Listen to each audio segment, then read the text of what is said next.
এতিমের হকের তো আল্লাহ পাক নিজেও বলে নাই যে আমি ক্ষমা করে দিব।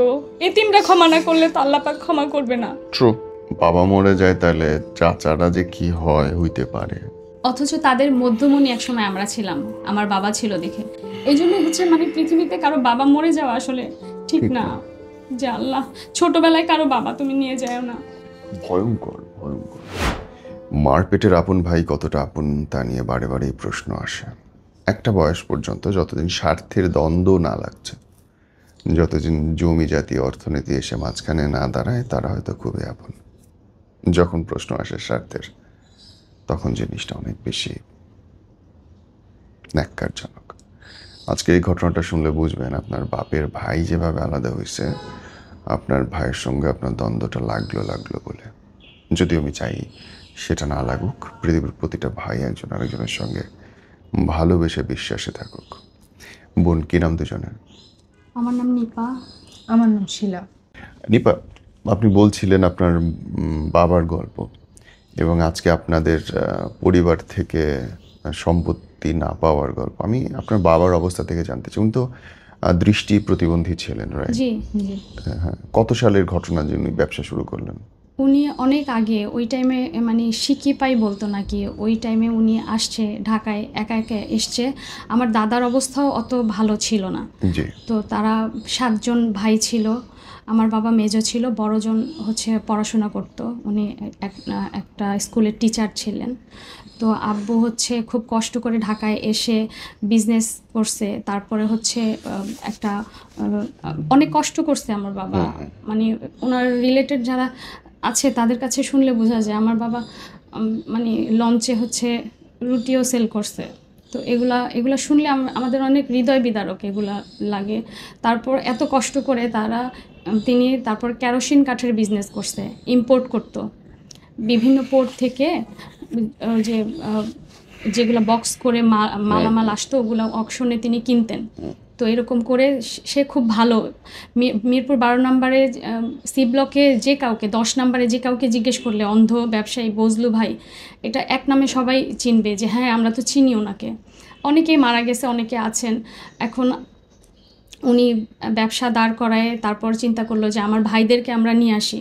তারপর মানে ওনার ওই টাইমে যারা ছিল তারা বলে যে ওর ভাইরা তো খালি পায়ে আসছে ঢাকা শহরে, তোমার বাবা স্যান্ডেল কিনে দিছে, ওরা তো খেতে পাইতো না ঠিক মতো। তারপরে হচ্ছে আমার বাবা তাদেরকে নিয়ে এসে ব্যবসার সাথে জড়িত করে, ব্যবসা বিভিন্ন জায়গায় যায়। তিনি যেহেতু অন্ধ ছিল, তো অনেকে বলে যে তোমার বাবা মানে টাকা তাকে নাকি দুষ্টামি করে টাকার ভিতরে কাগজ দিয়ে দিত। তো উনি এরকম কাউন্ট করতে করতে কাগজ বের করে বলতো যে নেন ভাইয়া এটা দিয়ে আপনি কিছু খায়েন। মানে উনি বুঝে ফেলতো হাত দিয়ে ধরে টাকা কোনটা। তারপর হচ্ছে ট্রাক ভর্তি মাল যখন উনি লাঠি দিয়ে করতে পারতো যে এখানে এত মন মাল আছে এই ট্রাকে। মানে এরকম তার সিক্স সেন্স অনেক ভালো ছিল। একা একা বিভিন্ন জায়গায় চলে যেত। মংলা, তারপর চিটাগং পোর্ট, যেগুলো রাজশাহী পোর্ট, এগুলা থেকে সে মাল নিয়ে আসতো, একাই নিয়ে আসতো। তারপর ভাই ইন্ডিয়ার পাসপোর্টও আছে তার, ইন্ডিয়াতে গেছে ওই অত আগে 84 সালে মেবি। তো ভাইদেরকে যখন নিয়ে আসে তখন ভাইরা আস্তে আস্তে চিন্তা করলো যে অনেক ভালো করতেছে। মানে হয়তো তাদের ভিতরে ছিল যে উনি অন্ধ হয়ে এত কিছু করে ফেলতেছে আর আমরা চোখ থাকতে পারতেছি না। তো আমার বাবার লাইনগুলো তারা মানে লুকায় বিভিন্ন জায়গায় থেকে মাল নিয়ে আসতো। তো আব্বু যখন এটা জানতে পারছে, কারণ ওনার তো পরিচিত ওইখানে, উনি ওনাকে বলে দিছে বজলু ভাই আপনার তো ভাই আয়শা মাল নিয়ে গেছে। তখন হচ্ছে আব্বু খুব কষ্ট পাইছে, আব্বু অনেক কান্নাকাটিও করছে, হয়তো মারছেও আমার চাচাকে, ছোট ছিল মারছে। বাট ওনাদেরকে খাওয়াইছে, আমার মা রান্না করে খাওয়াইছে। মানুষ বলতো যে এটা কি ধোপা বাড়ি, এত জামা কাপড় ধুইছে, সব পড়াশোনা করাইছে। ওনারা বলে কিছুই করেনি, ওনারা দোকানে ঘুমাইতো। তখন তো ঘুমানোর জায়গাও ছিল না, একটা রুমের মধ্যে 7 জন। আমার ফুপুরও তখন হচ্ছে বিয়ে হয়েছে, হাজব্যান্ড হচ্ছে ছেড়ে দেয়, বিয়ে করে এই জায়গায় সেই জায়গায় বিয়ে করে। আমার ফুপুটা একটা ফুপু, উনিও মানে টাকার কাছে মানুষ সবাই আমার বাবা এত আদর করতো ওনাকে, এত আদর করতো আমার ফুপুকে। অথচ এখন সে বলে কি তোর বাপ কি করছে, তোর বাপ খালি একটু খাওয়াইছে আর জামা কাপড় কিনে দিছে। আরে ওই টাইমে তো খাইতেই পারতেন না আপনারা। মানে সবাই আমাদের প্রতি এতটা নির্দয় হয়েছে কেন আমরা জানি না। আমাদের আব্বু মারা যায় 96-এ, মারা যাওয়ার পরে ওনাদের সাথে আমাদের রিলেশন মানে হয়ে গেছে। আব্বু তেমন একটা রাখে নাই, বাট আমার এক ব্যবসা আলাদা করে মানে খুব একটা ভালো করে না। লুঙ্গি পরতো তারা, লুঙ্গি পরতো, একটা শার্ট বছরের পর বছর পরতো। হ্যাঁ, আর আমার মা একটা চাচাকে খুব ভালো জানতো, ওনার নাম আবুল কালাম। হ্যাঁ, ওনাকে আমরা এত ভালোবাসছি, আমার বাবাকে এত ভালোবাসি নাই, ওনাকে যতটা ভালোবাসছি। উনিও আদর করছে ছোটোবেলায়, মিথ্যা বলবো না, উনি প্রচুর আদর করছে। কিন্তু এত বছর পর জানতে পারলাম যে আমার মা কিছু টাকা, ওই টাইমে তো মুষ্টি চাল আলাদা করতো, তারপর হচ্ছে ঠোঙ্গা বিক্রি করে মাও কিছুটা সেলাই করছে, এগুলো করে করে টাকা করতো। করার পরে ওই টাকাটা ওনার কাছে রাখতে দিত যে তুই এটা রেখে দিস, এটা যাতে মানে শিলার নামে রেখে দিস। হ্যাঁ, মানে কোনো ডিপিএস হয়তো করতে বলতো। তো উনি ওইভাবে 25,000 টাকা জমাইছে ওই টাইমে। 25,000 টাকা জমায় সে 90 সালে বাহিরে চলে গেছে। হ্যাঁ, তো ওনারা এখন গল্প বলে যে মরিচ বিক্রি করে, আমাদের গ্রামের বাড়ি শরীয়তপুরে, সো মরিচ বিক্রি করে কিভাবে দিল এটা জানি না। তো ওনার ফ্রেন্ড সার্কেল যারা আছে তারা বলে যে তোমার মা আর তোমার বাবা ওদের জন্য যা করছে, আর প্রবীণ যারা আছেন যে মানে আমার বাবার নাম হচ্ছে, ডাক নাম হচ্ছে খোকন, যে খোকায়ও মরলো আর ওরাও বড় লোক হইলো, মানে এভাবে বলে যে খোকায়ও মরলো ওরাও বড় লোক হইলো। তো সবাই জানতো যে আব্বুর হচ্ছে গোডাউনে 12-13 লক্ষ টাকার মাল ছিল। তো আমার বাবা কোনো সম্পদ কিনে নাই, বাইরে নিয়ে ব্যবসা শুরু করছে। এটা আমার এক চাচার রেকর্ডিংয়ে আছে, আমার কাছে আছে। উনি নিজে বলছে যে ওই টাইমে তোর বাবা 5টা বাড়ি কিনতে পারতো, কিন্তু সে বিজনেস মাইন্ডেড ছিল, সে টাকা যে আটকায় রাখবে ওরকম ছিল না। তারপরে হচ্ছে আমার মানে চাচাদেরকে যখন হচ্ছে আমরা এই 30 বছর পরে, আমার মার খুব ভাঙা একটা ঘরের মধ্যে থাকে। হ্যাঁ, ঘরের মধ্যে থাকে, তখন আমরা বললাম যে কাকা আমার মাকে একটা ঘর উঠায় দেন, আপনারা এখন ভালো আছেন, আপনাদের জাকাতের টাকাগুলোই আমাদের না হয় দেন, তারা কোটিপতি এখন। হ্যাঁ, আপনাদের জাকাতে এর চেয়ে আর কীভাবে বলে যে জাকাতের টাকাগুলো দেন আমাদেরকে, না হয় আমরা একটা ঘর উঠাই। আমরা এত কষ্ট করছি, আমার মা গার্মেন্টসে চাকরি করছে, তারা আমাদের দায়িত্ব নিছে। তারা যখন আব্বু মারা গেছে দায়িত্ব নিছে আমাদের। 3 দিনের মিলাদ আমার মাকে 40 দিন পালন করতে দেয় নাই ওই টাইমে, মানে 40 দিন সে পালন করতে পারবে না। তারা মানে আমাদের আব্বুকে হেল্প করতে একজন, ওনার নাম দিয়ে আমার মায়ের মা তখন ইয়াং ছিল, আমার মার তখন 28-30 বছর বয়সে বিধবা হয়েছে। তো ওনার নাম দিয়ে বদনাম উঠাই দিতে চাচ্ছে। তো আমার মামার বাড়ি থেকে তেমন স্ট্রং কেউ নাই। আর আমার দাদি, আমার বাবা মারা যাওয়ার 3 দিন পর সে গ্রাম থেকে আসছে। হ্যাঁ, মানে মা সে কেমন ধরনের মা। আমার চাচাদের সাথে কোনো সম্পর্ক নেই, যে শুনছে আমার বাবা মারা গেছে সবাই একসাথে চলে আসছে, মানে সবাই চলে আসছে আমাদের বাসায়, কিন্তু কারোর সাথে সম্পর্ক নাই। আমার বাবা তো ব্যবসা আলাদাই করে ফেলছে। বাবা যে মারা গেছে সবাই চলে আসছে বাসায়। গোডাউনে ভর্তি, আব্বু গোডাউনে মাল আনার পরে 1 সপ্তাহের ভিতরে আব্বু অসুস্থ হয়ে স্ট্রোক করে। 1 সপ্তাহের ভিতরে ঈশার নামাজ পড়তে গেছে, ওই স্ট্রোক করছে ওইখানে। তো আয়সা ওনারাই গোডাউনে তালা দিছে, ডাবল তালা মারছে। উনি তখন ওই মালয়েশিয়া মার টাকা নিয়ে আব্বুর কিছু দেখা যায়, অনেকে বলছে আমরা ছোট ছিলাম, কিন্তু আশেপাশে আমার বাবার সাথে যারা ব্যবসা করছে তারা বলছে যে পেরাক চুরি করতো, এটা চুরি করতো, ওইটা চুরি করতো, এগুলো কইরা মনে করেন কিছু পুঁজি করে তারা আলাদা হয়ে গেছে। ব্যবসার লাইন যখন বুঝতে পারছে তখন তারা আলাদা হয়ে গেছে, আমার বাবাকে একা ফেলে দিছে। তো আমার বাবা বলছে ঠিক আছে, ওরা যেহেতু আলাদা চলে গেছে চলে যাক। তাহলে আমার বাবা নিজে একাই ব্যবসা শুরু করছে একজনকে সাথে নিয়ে। চোখে যেহেতু দেখতো না, কাউকে তো সাথে নেওয়াই লাগবে। তো তখন ওই মালানার পর আব্বু অসুস্থ হয়ে যাওয়ার পরে আমার দাদিকে দেখতে চাইছে আমার আব্বু, কিন্তু আমার দাদি আসেনি গ্রাম থেকে। কিন্তু যখন মরছে সবাই চলে আসছে। হ্যাঁ, কেউ মনে করেন জানাজার সময়ও যায় নাই। তখন আমার চাচা ওই যখন মালয়েশিয়ায় চলে গেছে, উনি ফোনের উপরে ফোন দিয়ে আমাদের সাথে কথা বলছে, আমার মার সাথে কথা বলছে। আমার মার সমস্ত দায়িত্ব, আমাদের সমস্ত দায়িত্ব সে নিবে বলে তারপর আমাদের থেকে 40 দিন পালন করতে দেয়নি, বাধ্য করে আমাদের এখান থেকে নিয়ে গেছে। আমাদের 3 তলা ভাড়া ছিল, ওনার বলতেছে যে এখনও 40 দিন হয় নাই, 3 দিন হয় নাই, আপনি চলে যাবেন। অন্তত মরার পরে তো মানুষ 40 দিন সারাদিন বাইরে থাকলেও রাত্রে ঘরে থাকতে হয়, কিন্তু তারা সেটা পালন করতে দেয় নাই। তারা বলছে যে এটা কোনো জায়েজ নাই। কিন্তু এখন আমার বড় চাচা সেদিন বৃহস্পতিবার বাসায় গেছি, পরে ওই বড় চাচির সাথে কথা বলছে, বলছে আমি তো তোমার চাচা মরছে মতন 40 দিন বাসার বাইরে যাইনি। তাইলে কেন আমার বাবা মারা গেছে, তাইলে তখন আমাদের কেন নিয়ে আসছেন ওইখান থেকে জোর জবরদস্তি ওইখান করে? থেকে এনে কোথায় রাখছে? এনে ওনারা হচ্ছে নিচতলা, আমার মনে আছে, আমি ছোট ছিলাম বাট আমার অনেক কিছুই মনে আছে। তো নিচতলা একটা বাসায় 2 রুমে তারা থাকতো, একটা রুমের মধ্যে 2টা খাট বিছাইছে, এটা আমার মনে আছে। এক চাচির সাথে আমরা একটা ওনাদের বাসায় উঠাইছে। ওনারা ফ্ল্যাটেও থাকতো না ওই টাইমে। আমাদের নেয়ার পরের মাসে 15 দিন ওইখানে রাখছে। ওইখানে রাখার পরে 5 তলা একটা বাসায় ফ্ল্যাটে তারা নিছে আমাদের সাথে। ফ্ল্যাটে নিয়ে তারপরে কি করলো, আমাকে আবু তালিব স্কুলে ভর্তি করাইছে। হ্যাঁ, তারা কি মাস্টার প্ল্যান করছে এটা মানে এখন বুঝি, ওই টাইমে তো আমাদের বোঝার ক্ষমতা ছিল না। আমার চাচা 40 দিনের ভিতরে 2 চাচা চলে আসলো, 2জন মালয়েশিয়া ছিল। তো ওনারা ভাবছে মনে নাই, দোকান গোডাউন দেখার জন্য উনি যাবে, বাইরে থেকে আসছে 40 দিনের ভিতরে, মানে বড়ই কাটা সরায়, পাশাপাশি মারা গেলে তো মানুষ বড়ই কাটা সরায় না। তো আমি ওই বাসার সামনে দিয়ে যাচ্ছিলাম আর বলছি যে কাকা আব্বুকে এখানে গোসল করাইছে। তো বড়ই কাটা ওইখানে ছিল ওই টাইমে, বড়ের যে ডালপালা ছিল। তো ওনারা ভাবছে হয়তো ভুলে গেছে, এখন মিথ্যা কথা বলে, এত বড় বড় দাড়ি রেখে সবাই মিথ্যা কথা বলে। তার 1 সপ্তাহ পরে আমার ছোট চাচা আসছে। তো আমার মনে আছে যে আমাকে তারা মানে নিবে না, আমি বলছি আমি চাচার সাথে যাব। তো আমি কাঁদতেছিলাম, পরে আমাকে নিয়ে গেছে। হ্যাঁ, 1 সপ্তাহের ভিতরে সে আসছে, এসে তারপরে সে গোডাউনও দেখছে। সে বাহিরে থেকে এসে আমার বাবার কোথায় কোথায় বাকি টাকা আছে সেগুলা তুলতে পারছে, অথচ এখন অস্বীকার করে। তারও একটা ডকুমেন্টস আছে আমাদের কাছে, ওনার হাতের লেখা, ওনার কাছেই নিয়ে গেছি। ওনারা বলছে যে পচা মাল 1 লাখ টাকার মাল ছিল, হ্যাঁ, গোডাউনে 1 লাখ টাকা আমার কাছে ওনার কাছে রাখছে। উনি বাহিরে ছিল, উনি 2000 সালে মেবি অথবা 2001 সালে চলে আসছে টোটালি মানে মালয়েশিয়া থেকে।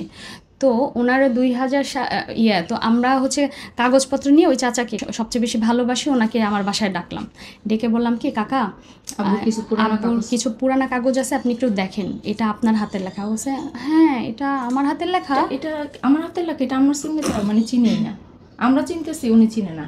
তখনই ওনার মনে কামড় দিছে, তখন 58,000 টাকা উনি আইসা উঠাইছে, আমরা জানি না। ওই ভদ্রলোকের ভিডিও আমার কাছে আছে, ওনার কাছ থেকে আমি নিয়ে আসছি। তো ওই ভদ্রলোক বলছে যে আমার পিছন ছাড়ে নাই এই টাকা উঠানোর জন্য, উনিও হয়তো দিতে চায়নি, কারণ মারা গেছে মানুষ ধরে তারপরে টাকা। তো ওনারা ধরছে। ওইখানের আবার কমিশনার ছিল, রানিং কমিশনার ছিল, মানে 1 বছর আগের কমিশনার ছিল, ব্যবসা করছে। তো উনিও চিনতো, পরে বলছে হ্যাঁ বাবাই তো সবাইকে মনিটরিং করতো, করতো, দেখাশোনা করতো, সবাই মানতো তোমার বাবাকে। তো সবাই এগুলা করতেছে। তো ওই ভদ্রলোকের কাছ থেকে টাকা উঠায় আনছে, হ্যাঁ, অথচ তারা বলে তারা কোনো টাকা পয়সা উঠায় নাই। হ্যাঁ, তারপরে হচ্ছে ওনার কাছেই বললাম যে কাকা আচ্ছা 1 লাখ টাকাই ধরলাম, আপনার 1 লাখ টাকাই আমাদেরকে তো বড় হওয়ার পরে বুঝায় দেওয়ার কথা ছিল যে ওরা বড় হইলে এরকমই, যারা হচ্ছে ওই টাইমে ছিল মুরব্বি টুরব্বি, তেমন বাইরের কোনো লোক তারা থাকতে দেয় না, আব্বুর ফ্রেন্ড সার্কেল থাকতে দেয়নি। ওনারা এখন মারা গেছেন, ওনারা থাকলে নাইলে আমাদের অনেক হেল্প হইতো, আমাদের বুঝতে 30 বছর লাগছে। তো বললাম যে কাকা 1 লাখ টাকা দিয়ে ওই টাইমে তো একটা জমি পাওয়া যায়, তো 50,000 টাকা দিয়ে জমি পাওয়া যেত, কালাপানিতে একটা জমি রেখে দিতেন, আজ থেকে 30 বছর পর 20 বছর পর বলতেন যে এই নে তোদের দায়িত্ব নিছিলাম, এটা তোদের ফিউচার। আপনারা তো সবাই আপনার সন্তানদের ফিউচার করছেন। আমার মা একটা ভাঙা ঘরে থাকে, আপনাদের নিয়ে আমার মা কষ্ট করছে না? আমার মা ডিজার্ভ করে না একটু ভালো থাকা? আমার মা এত কষ্ট করতেছে, আমার মার এখন ক্যান্সার হয়েছে, মানে কান্নাকাটি করে ওনাদেরকে এত বলছি, তারপরে ওনারা মানে করে নেই, ওনাদের সময় হয় না। ওনারা একটা ছেলে কলা গাছ থেকে ওনাদের কলা পারছে, সেটা নিয়ে কেস করতে তারা বাড়িতে যাইতে পারে, তাদের সময় হয়, আমাদেরকে 1 ঘন্টা সময় দেওয়ার জন্য সময় হয় না। তো সেই সময়ের 1 লাখ মানে ওইটা যদি আপনি গোল্ডে কনভার্ট করেন, সেই সময় গোল্ডের ভরি ছিল সম্ভবত 3800 বা 4800 টাকা, এটাই বলছিলাম। সো ওই সময়ের গোল্ডের হিসাবে এই সময় দিয়ে দিবে, সিম্পল। হ্যাঁ, এটাও বলছি যে কাকা গোল্ড চক্রবৃদ্ধি হার এগুলো তো হচ্ছে গুণা হবে। আচ্ছা আপনি গোল্ডের হিসাব করেন, আপনি গোল্ডের হিসাব করেন, সময় ভরি ধরে এই সময় দিয়ে দিবে। হ্যাঁ, আপনি না সব খেয়ে ফেলছেন, নাইলে আপনারা দরকারও নাই এটা আমাদের সাথে বসলে কিন্তু আমরা কিছুই বলতাম না যে কাকা আচ্ছা এত কোয়েশ্চেন এত কিছু পাইছি, আমরা আপনাদের কোনো অপমান করব না, আমরা উপর দিকে থুতু ফালালে তো নিজের গায়ে পড়বে, আমার চাচাকে আমি চোর বলবো, খারাপ লাগবে না? তখন মানে আমরা জাস্ট এটাই বলতাম যে আমাদের এখন অন্তত আমাদের একটু আমার মাকে একটু ভালো থাকার দেন, কিন্তু তারা আমাদের সাথে বসবেই না। তারা মানে ভয় পাইতেছে না কি, মানে আমরা ডকুমেন্টসগুলো সব পাইছি, তারা শুধু বলে আমরা আমার ভাইরা কেউ এমনি ভাইদের সাথে দা কোমরা সম্পর্ক। যখন আমাদের বিষয়টা আসে তখন সব একসাথে হয়ে যায়। এমনি কিন্তু এক ভাই, আমার এক চাচা, ওনাকে এই মোহাম্মদপুর থেকে নাকি গুন্ডা পাঠায়, যে আমার বাবার, এটা অন্য মানুষ বলছে যে আমার বাবার টাকা নিয়ে তারা মারামারি করে ঝগড়া টগড়া করে হচ্ছে একজন আরেকজনকে মারতে গুন্ডা পাঠাইছে। তো তারা আমার বাবার টাকা নিয়ে মারামারি কাটাকাটি করে, আমরা ওগুলো ওই টাইমে বুঝি নাই, বাট এখন বুঝতে পারছি যে হচ্ছে এগুলো আমার বাবার, মানে আপনার বাবার টাকার ভাগ নিয়ে ভাগাভাগি ওনাদের ঝামেলা লাগছে। আব্বু মারা যাওয়ার পরে 1 বছর না হইতে মনে করেন বাড়ি কিনছে, 10 নম্বরে জায়গা কিনছে, জেনারেল হাসপাতাল ছিল বাড়ি কিনছে। তো উনি তো আমার বড় চাচি ওই দিন বলল বৃহস্পতিবারে যে চাচি সিম্পলি এই জিনিসটাই বুঝেন না যে ওনার হাজব্যান্ডেরটা দেখাইলাম, আল্লাহওয়ালা মানুষ, ওনারা পর্দা করে, আল্লাহ পাকের ছাড়া কোনো কিছু করে না। হ্যাঁ, কিন্তু এমনি বলবে আমরা তো পুরুষ মানুষ এগুলো জানি না, কিন্তু যখন হচ্ছে কোনো বিষয় করি তখন সেটার ব্যাপারে সবই জানে। তো ওনার হাজব্যান্ডেরটা দেখাইলাম যে দেখেন আপনার হাজব্যান্ড যে শিক্ষিত মানুষের শিক্ষিত কাজ করছে, দোকানটা তার নামে করে নিছে। আমার বাবা যে লিজ পাইছিল দোকানটা তার নামে করে নিছে, চিটারি বাটপারি করছে, তার জন্য আমাদের দোকানটা হাতছাড়া হয়েছে। 6 বছর 5,200 টাকা করে ভাড়া দিয়ে। আর যেই ভদ্রলোক ভাড়া নিছিল ওনারও আমি অ্যাড্রেস বের করছি, ওনার সাথে আমি কথা বলছি, উনিও দোকানটা নেওয়ার অনেক ট্রাই করছে। তো ওনার এক সাইড প্যারালাইজড হয়ে গেছে, ওনারও ভয় আছে মৃত্যুর, বলে মা দোয়া কইরো। তখন আমি বললাম যে আঙ্কেল আপনারা সবাই কারাকারি করছেন দোকানটা নিয়ে, আমরা তো কুকুরের মতো জীবনযাপন করছি। একজন ফুটবলের মতো লাথি দিছে। আমার গ্রামে যেই চাচাটা ছিল কি পরিমাণ টর্চার করছে, ওনারা রাত্রেবেলা খাবার খেয়ে দুধের মধ্যে পানি ঢেলে রাখতো। আমরা ছোট ছিলাম তো আমরা দুধ খুব পছন্দ করতাম, আমার ভাই আমি, ও মাদ্রাসায় পড়তো, দুধের মধ্যে পানি ঢেলে রাখতো। কোথাও যাইতাম ঘাড়ের মধ্যে ধরে করতো, মানে ঘাড় ঘুরলা দেয় না এরকম করতো আমার ভাইকে আমাকে। মানে কোনো কিছুতে আমরা একটা আম খাবো সেটারও কোনো ছিল না, আমাদের টর্চার করতে করতে বাড়ি থেকে বের করছে, যাতে বাধ্য হয় বাড়ি থেকে বের হয়ে যাওয়ার জন্য। আমার মা বাধ্য হয়েছে, তারপর মানে প্ল্যানিং করে বাড়িতে নিছে, বাধ্য হয়েছে বাড়ি থেকে যাতে আমরা বের হয়ে যাই। যেটা বললাম যে আবু তালিব স্কুলে আমাকে ভর্তি করছে, আমার এই যে চাচা মালয়েশিয়া থেকে এসে, আমি মানে স্টোরি থেকে বের হয়ে যাচ্ছি, আবু তালিব স্কুলে ভর্তি করছে যাতে বোঝায় যে না আপনাদের ঢাকায় রাখবো। আমার ভাইকেও ভর্তি করছে। তারপরে কি করছে, আমার ছোট চাচা উনি বাহিরে চলে যাবে, ওনার ওয়াইফকে গ্রামে দিয়ে আসবে, ওনার বাবার বাড়িতে দিয়ে আসবে, মানে চাচা যেহেতু চলে যাবে ওনাকে গ্রামে দিয়ে আসবে। তো ছোট চাচা আমাদেরকে বলল যে চল আমরা যাব, তো চাচিকে দিয়ে চলে আসব। আমরা তো ছোট মানুষ, নাচতে নাচতে গেছি। হ্যাঁ, এখন নিয়ে গ্রামে আমাদের আনবে না। এখন আমরা 2 ভাই বোন ওই কোনায় কান্না করি, কাকা নিয়ে যান, মাকে ছাড়া তো থাকি নাই কখনো। আমরা বয়সই বা কতটুকু, আমার 7-8 বছর বয়স, আমার ভাইয়ের এরকম 6-7 বছর এরকম বয়স। আমরা এই কোনায় ওই কোনায় কান্দি, আমাদের ধমক দেয় চোখ গরম করে। তো এই যে ধমক দিছে এইটারও আল্লাহ বিচার করছে, ওনার সন্তান হয় নাই আজও পর্যন্ত, ওনার সন্তান হয় নাই। বড়টার সন্তান ছিল না, আমার ভাইটাকে টান দিয়ে মানুষ করতেন আপনি, তার যেহেতু সন্তান ছিল না দায়িত্ব নিছেন। আমার চাচি বলে এখন যে মানে যারা যারা মারা গেছে তাদের কথা বলে, আমার দাদা দায়িত্ব নিছে, আমার বড় চাচার দায়িত্ব নিছে। তো আমার চাচিকে বললাম চাচি বড় চাচাদের দায়িত্ব নিছে, তাহলে আমার মা কেন গার্মেন্টসে চাকরি করলো? তাইলে আপনি যে আল্লাহওয়ালা মানুষ, চাচাকে বললেন না যে ওদের যে দায়িত্ব নিলেন আপনি, তাইলে ওরা কেন এরকম এরকম কষ্ট করতেছে, পথে পথে কেন ঘুরতেছে? আমার মা গার্মেন্টসে চাকরি করতেছে, স্কুলের ফিস দিতে পারতাম না, প্রবেশপত্র নেওয়ার জন্য সবার লাস্টে আমি গিয়ে দাঁড়ায়া মার টাকা দিত, ওই টাকা দিয়ে প্রবেশপত্র নিয়ে তারপর পরীক্ষা দিতে যেতাম। আমার মা 2 টাকা টিফিন দিত, ওইটা আমি বুঝতাম না, তখন খুব রাগ হইতো, খুব কাঁদতাম যে মা টিফিনের টাকা দিতে চায় না। কিন্তু ওই 2 টাকা দিতে যে মার কত কষ্ট হইতো এখন বুঝি। আমার মা ভাতকে ভাইজা তারপর টিফিন দিত, পুরানা ভাত থাকতো ওইটাকে ভাজতো, ভাইজা তারপর মাংস তো চোখেই দেখতাম না,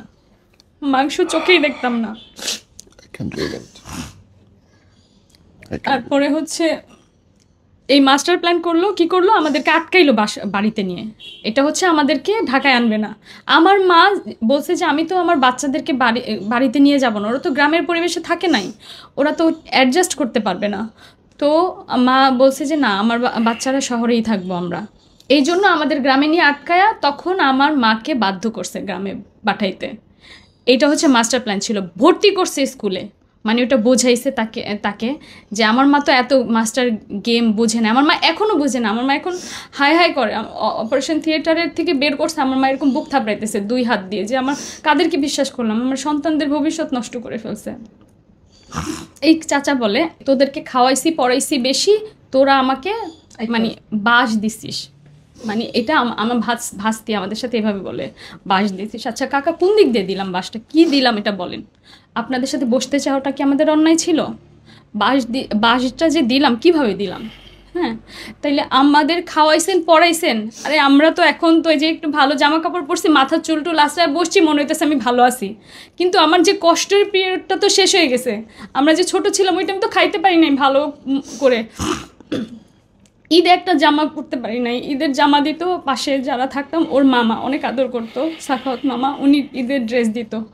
ওইটা মানে একটা ঈদের জামা পরা, এগুলাও ভালো করে পরতে পারি নাই। খুব শখ লাগতো যে ঈদে একটা সুন্দর জামা পরবো, মানে এই কষ্টগুলো তো আমরা হয়ে আসছি, তাই না? এখন যদি আপনি আমাকে 5,000 টাকা দেন বছরে, সেটাতে কি যায় আসে? হ্যাঁ, এখন আমার মা, আমরা গ্রামে যাইতেছি, আমরা কষ্ট করতেছি, আমার মা একটা ভাঙা ঘরের মধ্যে থাকতেছে, তাহলে এই 5,000 টাকা দিয়ে কী হইতেছে? আপনাদের কাছ থেকে তো আমরা জাস্ট বসতে বলতেছি, আমাদের সাথে বসেন। আমরা বিভিন্ন জায়গায় গেছি, এলাকা ভিত্তিক যারা ছিল দায়িত্বে তাদের কাছে ঘুরছি, তারা সবাই যায় নাই। তারপরও হচ্ছে যখন এলাকা ভিত্তিক, আমি মালয়েশিয়ায় ছিলাম, আমি কিছু জানি না। মালয়েশিয়া থেকে এসে টাকা উঠাইতে পারছো আমার বাবার, অথচ এখন কিছুই জানেন না আপনি। সাইনও আছে ওটার? হ্যাঁ, ওইটা ডকুমেন্টস আছে। তারপরে হচ্ছে মালয়েশিয়া থেকে উনি এসে আমার মাথা থেকে সব চলে যাচ্ছে। তারপর কাকাকে বললাম যে আমাদের সাথে যে বসবেন, তখন সে ওই এলাকা ভিত্তিক যার কাছে বললাম, তিনি বলছে 2 বার গেছে, তিনি বলছে যে আপনি ওদের সাথে বসেন, আপনি পারিবারিকভাবে বসে এটা সমাধান করেন। তারপর তারা বসলো, আমার ফুপুর বাসায় বসছে। ফুপুর বাসায় বসে তারা একটা স্টোরি বলে, সিনেমার স্টোরি যেমন ওরকম স্টোরি বলে। উনি আমার মানে বংশালে কেরোসিন কাঠের একটা মার্কেট আছে, ওইখানে আমরা 2 বোন গেছিলাম। ওনারা বলে যে আপনার বাবার বিজনেস তো ওনার ভাই করে এখন। আব্বুর যত লাইসেন্স ছিল ওগুলা নিয়ে উনি সব কাগজপত্র এখন সে ইম্পোর্টার হয়েছে, ওগুলো তো ওই টাইমে ওনারাই বলছিল যে আই থিঙ্ক ওইটা ভ্যান্ডোর লাইসেন্স বলে, ওইটা পোর্ট থেকে মাল ছাড়ানোর। এখন এগুলো যদি কেউ ওনাদেরকে চিনে থাকে, যদি কেউ বলে, দেশবাসী কেউ যদি বুঝে, আমাদের জন্য কেউ আগায় আসে যে হ্যাঁ ইনি বজলু ভাইয়ের বিজনেস ইনি হাতায় নিছে, তাইলেও আমাদের জন্য অনেক উপকার হয়, কারণ তারা তো আমাদের সাথে বসতে চাইতেছে না। তো ওই এক কথা যে তোর বাপের কি সম্পত্তি রেখে গেছে তোর বাপ, যে আমরা খেয়ে ফেলছি। তারপর বসছে, আমার ফুপুর বাসায় যে বসলো, সেই ফুপুর বাসায় বসছে, সেখানে একজন থার্ড পার্সন একটা লোককে নিয়ে আসছে, চিনি না, মোস্তান নিয়ে আসছে 2-1 জন নিয়ে এসে আমাদের মানে স্টোরি বলছে, ইটের মধ্যে ঘুমাইছি, হ্যাঁ ইট মাথায় দিছি। ওনারা স্ট্রাগলই করলো না, এসা ইট মাথায় দিয়ে ঘুমাইছে। তারপর সিনেমার স্টোরি বলে কি যে আমি বাল্বের একটা বিজনেস করছি, ওই বিজনেস করার পরে আমার হচ্ছে পিছনে তাকাইতে হয় না। তো বিজনেসটা যে স্টার্ট করছেন, মানে অন্য আব্বুর রিলেটেড যারা ছিল, যারা ওই টাইমে বিজনেস করছে, ওনারা বলে যে ওরা কি বাবার জমি বিক্রি করে আইনা বিদেশে গেছে, না বাবার জমি বিক্রি করে আইনা বিজনেস করছে। ওরা কিভাবে বিজনেস করলো? তোমার বাবার প্যারেক্টারে এগুলা হাবিজাবি বিক্রি করতো। আমার চাচারা বলে তোর বাবা টাকা রাখতো কোষে রাখবে না তো কোথায় রাখবে, মানে এইখানে বোটে রাখতো। তো ওরা যখন চুরি করে বাবা বুঝতে পারলো, তখন তো ওখানে রাখবেই, তাই না? তো উনি বলতেছে যে ওই ইট মাথায় দিয়ে ঘুমাইছে। আমার মা ওনার যক্ষা হয়েছে, আমার মা ওনার বোন যায় নাই, ওনার যক্ষা, ওনার নিজের মা যায় নাই। আমার মা কান্না করে আর বলে যে আমার এই 2 হাত দিয়ে ওর যক্ষা আমি ধুইছি। অথচ আমার যে ক্যান্সার হইলো একটা ফোন দিল না। করোনার সময় আমাদেরকে রুমের মধ্যে ঢুকায় এভাবে করে ইশারা দিয়ে, মানে তারা টাকা আলা হয়েছে। এখন একসময় ভাত পায় নাই, তারা 6 ঘন্টা পর ভাত ফেলে দেয়, তরকারি ফেলে দেয়। 6 ঘন্টা ওভার হয়ে গেলে সেটা খায় না, বুয়াকে দিয়ে দেয়, দারোয়ানকে দিয়ে দেয়, যেখানে হচ্ছে একসময় খেতে পায় নাই, মানে 6 ঘন্টা ওভার হলে বাচ্চাদেরকে খেতে দেয় না। মানে একটা অদ্ভুত বাস্তবতা আসলে এটা। মানে যদি বাবা মরে যায় তাহলে চাচারা যে কি হইতে পারে সেটাই। দেখছেন। এবং অথচ তাদের মধ্যমণি একসময় আমরা ছিলাম, আমার বাবা ছিল দেখে। এই জন্য হচ্ছে মানে পৃথিবীতে কারো বাবা মরে যাওয়া আসলে ঠিক না। যে আল্লাহ, ছোটবেলায় কারো বাবা তুমি নিয়ে যাও না। ভয়ঙ্কর ভয়ঙ্কর। আমরা যে যে কতটা কষ্ট করছি আমরা, মানে আমার মা জানে, আমরা জানি। ও তো হচ্ছে আমাকে এতিমখানায় ভর্তি করে দিল। আশায় থাকতাম সবার গার্জিয়ান আসে, আর কেউ আসে না। অসুস্থ থাকলে ফোন দিলে তারা বিরক্ত হইত। খাবারের জন্য শুধু তখন সকালবেলা দিত ডাল আর ভাত, আর সাথে আর কিছু না। দুপুরে এক একদিন এক একটা দিত, ভালো কিছু থাকতো না। মানুষের বাড়তি কত খাবার খাইতো, খুব কষ্ট লাগতো। একা বসে বসে কান্না করতাম। ফোন দিলে তারা বিরক্ত হইতো, কেউ যেত না। আমার বেশি সমস্যা ছিল, প্রচুর মাথা ব্যথা করতো আমার ছোটবেলা থেকে। যদি ফোন দিত মাদ্রাসা থেকে, তারা বিরক্ত হইতো, কেউ আসতে চাইতো না, চেহারার দিকে তাকানো যেত না। আসলে মনে হলো কি তাদেরকে বাধ্য করে নিয়ে আসছে। আর খাবারের জিনিস হয়তো একটু মুড়ি কিনে দিয়ে যেত, একটু টোস্ট বিস্কুট কিনে দিয়ে যেত। তাদেরও তো এখন সন্তান আছে, তারা তো কত আদর করে মানুষ করে, আর আমরা যে কত কষ্ট করছি। আমার ভাইরা এতিমখানায় দিয়ে দিছে, হুজুরদের মারের চুটেও পালায় আসতে বাধ্য হয়েছে। পাঞ্জাবির সাথে রক্ত লেগে গেছে। আমার ভাইকে এত মারা মারতো, কারণ সবাই গার্ডিয়ান তো টাকা দিত, আমরা তো টাকা দিতে পারতাম না। আমার ভাইকে ইচ্ছা মতো মারতো হুজুররা। জীবনে কোনো চাচা বলতে পারবে না যে একটু খোঁজ নিছে, অথচ ওনার ছেলেকে মাদ্রাসা থেকে হুজুর মারছে দেখে কেস করবে হুজুরের নামে। তো ওনার সন্তান আমার ভাই কি আমার বাবার সন্তান ছিল না? আমরা বলি যে আমরা তো আপনাদেরই সন্তান, আপনাদের কোলে উঠছি আমরা, আমাদেরকে কোলে নিছেন, আমরা আপনাদের কোলে কত খেলছি, আমাদের সাথে খেলছেন। আমার বাবা মেজো, আমার মাই প্রথমে বিয়ে করছে, আমার বাবাই।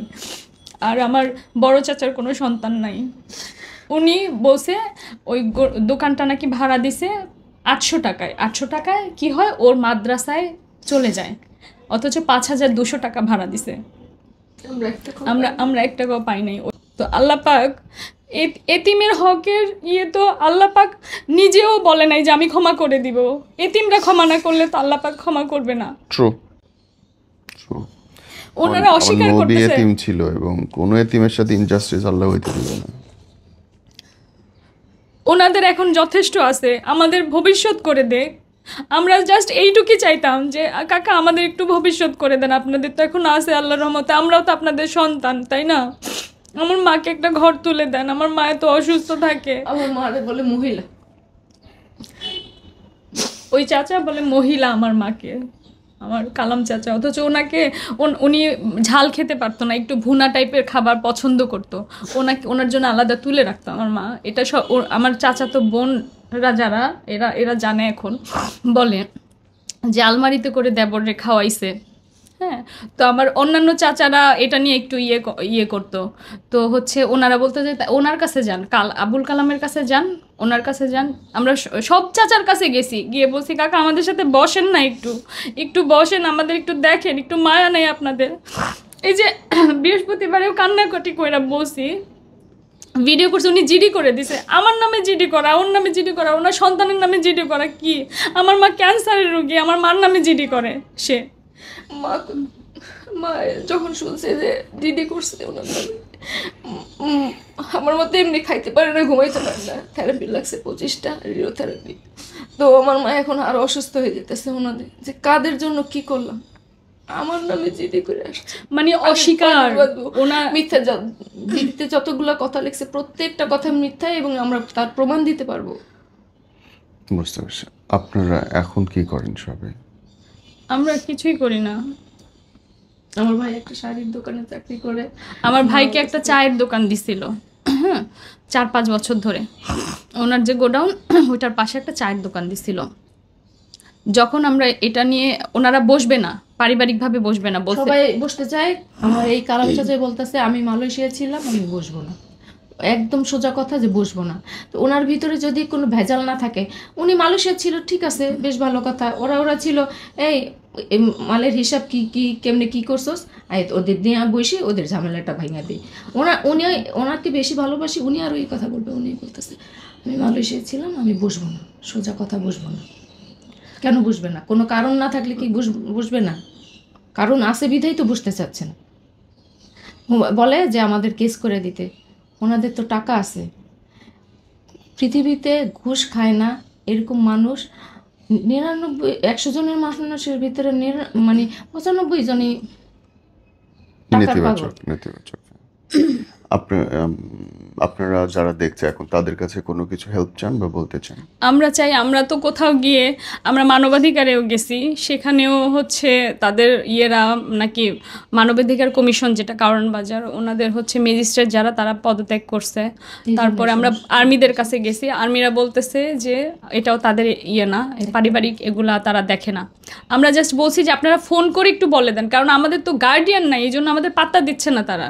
আমরা জাস্ট চাই তাদের সাথে মিউচুয়ালি বসে আমাদের একটু মানে যে কেউ একজন আমাদেরকে এটা সত্য মিথ্যাটা প্রুফ হয়ে এটা একটা সমাধান করে দেখ। আমরা মিউচুয়ালি, আমরা কোনো মারামারি কাটাকাটি কিচ্ছু চাই না। আমরা সবসময় বলতেছি আমাদের সাথে শুধু একটু বসেন, একবার বসে সেটাকে মানে হামতাম করে ঝগড়াঝাটি করে নষ্ট করে দিছে, সেটারও ইয়ে আছে, প্রুফ আছে, সব কিছুরই প্রুফ আছে আমাদের কাছে। 5200 টাকা করে দোকান ভাড়া যে চাচা খাইছে এত বছর। তো উনি বলতেছে সমাজে অনেকগুলো মানুষ ছিল যাদের নিয়ে আসছে সবাই মনে করেন আমার চাচার কেনা গোলাম। মানে হয়তো বিপদে পড়লে চাচার কাছে আসলে টাকা চাইলে তারা পায়। এই জন্য যেই কয়জন মানুষ আসছে সব আমার চাচাদের পক্ষ থেকে। আমাদের পক্ষ থেকে কয়টা প্রমাণ আছে আর উপরে একজন আল্লাহ আছে, আর কেউ নেই আমাদের পাশে।